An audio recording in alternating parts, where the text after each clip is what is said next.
Welcome, I'm Chavi Sompura and you are watching It's Tomorrow News. Soaring 40 degrees centigrade temperatures, cyclone to pound multiple regions of Australia. Millions of Aussies are in the firing line for a chaotic summer.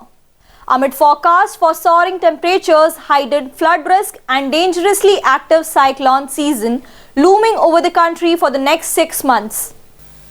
Australia is likely to receive its sixth consecutive better than usual severe weather season, which runs from October 2025 to April 2026, according to a report prepared by Sky News weather senior meteorologist. Changing sea temperatures in the Indian Ocean have signaled a negative of the Indian Ocean Dipole (IOD), while cooling temperatures in the Pacific indicate another weak La Nina event arriving in late spring and lingering into summer.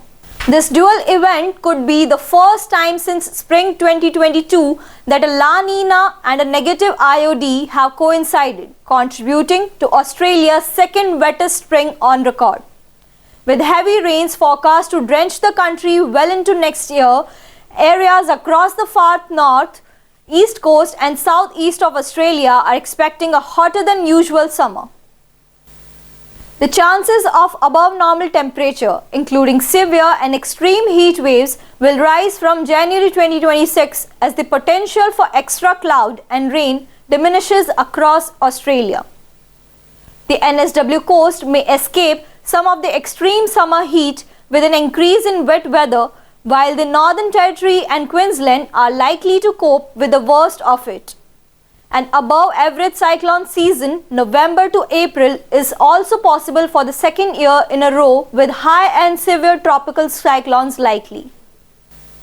The chaotic weather will kick off this week as a rare phenomenon triggers scorching 40 degrees Celsius heat, destructive storms, heavy rainfall and 100 km/h winds across different parts of the country. That's all for now. For more weather news updates, stay tuned with us on It's Tomorrow News. For more global weather updates like this, subscribe to our channel and hit the bell icon for regular updates.